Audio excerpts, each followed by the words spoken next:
어느 한 작은 마을에 존이라는 남자가 살고 있었습니다. 존은 착하고 성실한 성격으로 마을에서 누구나 믿고 의지하는 인물이었습니다. 그의 가장 큰 장점 중 하나는 운전을 매끄럽고 안전하게 한다는 점이었죠. 그는 마을 사람들을 위해 자주 차량 봉사를 다처하며 특히 교통수단이 부족한 이들을 병원이나 시장에 태워주곤 했습니다. 어느 날 아침 존은 평소와 다름없이 마을 어르신들 몇 분을 병원에 모시고 가는 길이었습니다.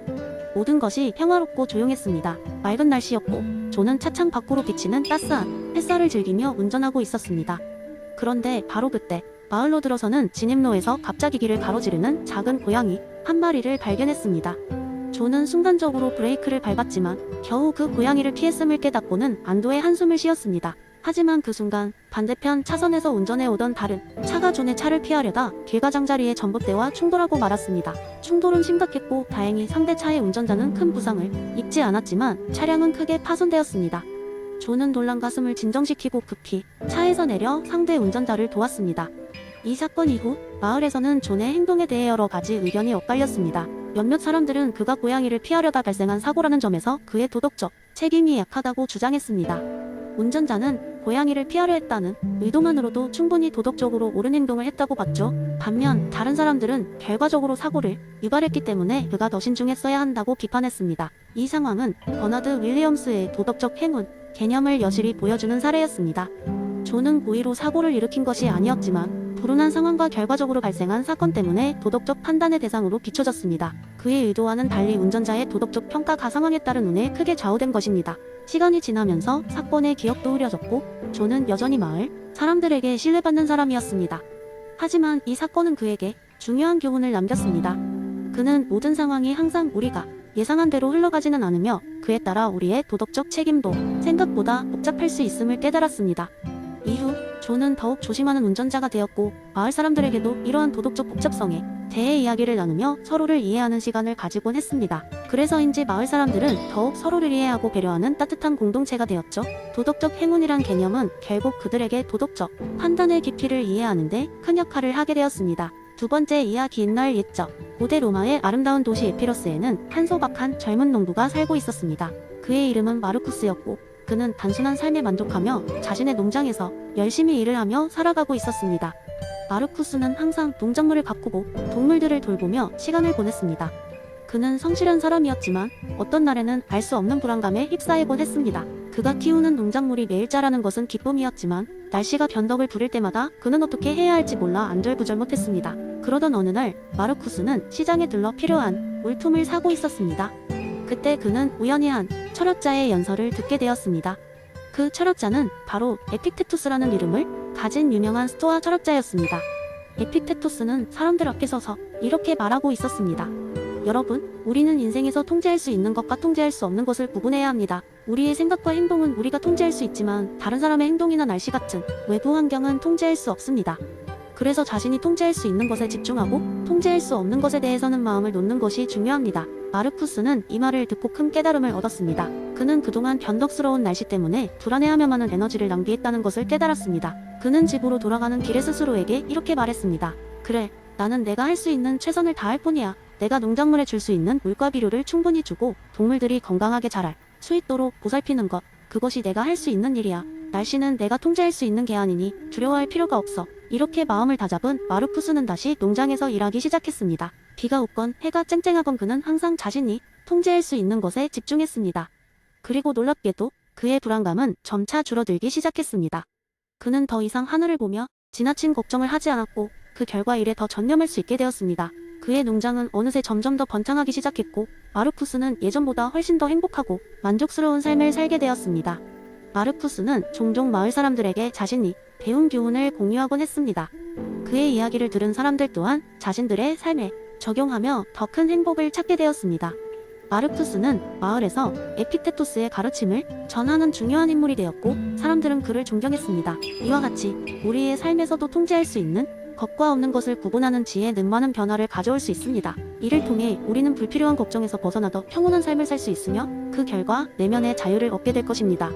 그러니 우리 모두 마르쿠스처럼 에픽테토스의 철학을 일상에 적용해보는 것은 어떨까요? 세 번째 이야기, 옛날 옛적 세계의 위대한 왕국이 서로 다른 철학을 중심으로 번영하고 있던 시대가 있었습니다. 그 중 하나는 쾌락을 삶의 이정표로 삼던 에피쿠로스 왕국이었습니다.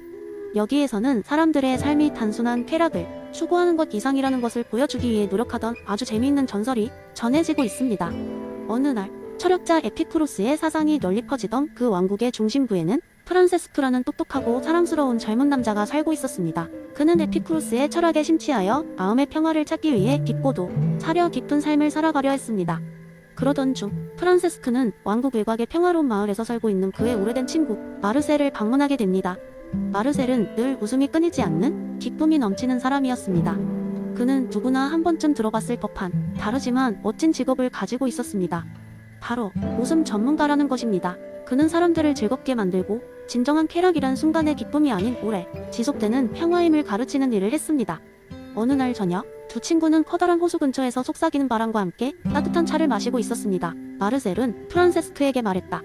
친구야, 내가 쾌락을 추구한다고 들었다. 하지만 그저 맛있는 음식을 먹고 술에 취하는 것이 쾌락이라고 생각하진 않겠지? 프란세스크는 웃으며 대답했습니다. 물론이지. 에피쿠로스의 철학을 오해하는 사람들이 그런 실수를 하지만 말이야. 나는 그저 순간의 만족이 아닌 오래가는 정신적 평화를 찾고 있어. 그때 솜털 같은 구름이 하늘을 흘러가며 노을을 감싸기 시작했습니다. 마르셀은 눈을 빛내며 말했다. 그것이 바로 우리가 해야 할 일이야. 여기에 있는 그대로의 모습에서 만족을 찾고 매일매일을 살아가면서 우리가 가진 것들에 대해 고마워하는 것, 욕심을 줄이고 우리 주변의 기쁨에 귀 기울이는 거지. 프란세스크는 호수를 바라보며 잠시 침묵했습니다.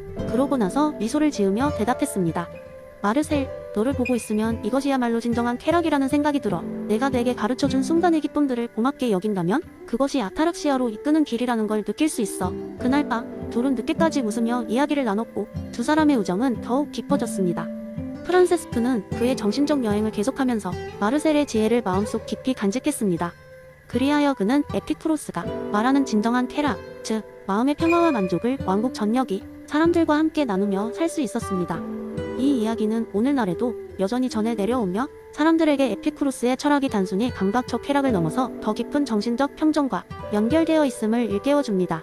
이처럼 소중한 교훈을 통해 우리는 매일 순간을 즐기고 속세의 번잡함에서 자유로운 평화로운 마음을 추구할 수 있을 것입니다.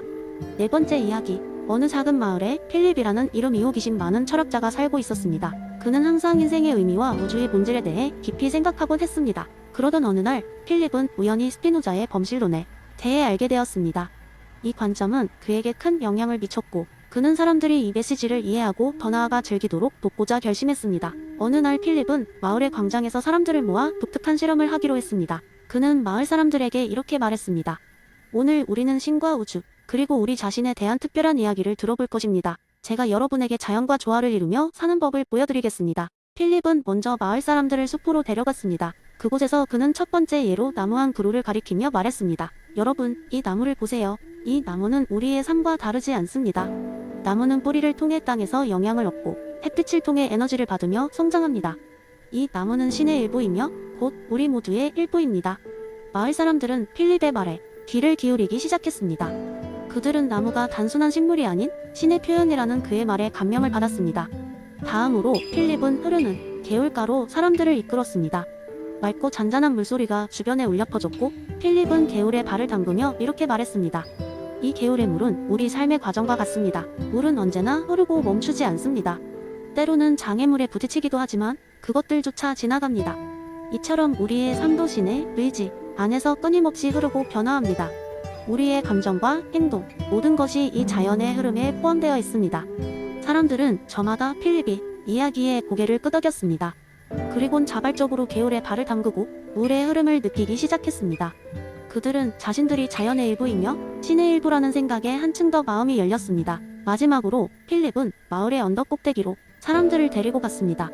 그곳에서 그는 일몰을 가리키며 말했습니다. 보세요, 저 하늘을. 해가 지고 새로운 밤이 오려는 이 순간도 결국 신의 일부입니다. 하늘과 땅, 사람과 만물, 이 모든 것이 신이고 우리는 그 신성한 무한의 일부라는 것을 잊지 마세요. 필립의 이 특별한 경험은 마을 사람들에게 큰 감명을 주었습니다. 그들에게 신은 이제 더 이상 멀리서 감시하는 초월적인 존재가 아니라 매일 마주하는 자연과 그들 자신 속에 숨어 있다는 것을 깨달았습니다. 그들은 매일의 삶 속에서 신성을 경험하고 나 자신과 모든 것의 일체감을 느끼며 살아가기로 결심하게 되었습니다. 필립은 행복한 미소를 지으며 말했다. 이제 가장 중요한 것은 우리가 이 깨달음을 잊지 않고 날마다 이를 즐기는 것입니다. 자연과 함께 우리 모두 신의 일부로서 말이죠. 그렇게 마을에서는 스피노자의 범실론 이 사람들의 일상에 깊숙이 자리 잡게 되었고 사람들은 필립의 이야기를 여러 세대에 걸쳐 전하며 자연과 조화롭게 살아갔습니다.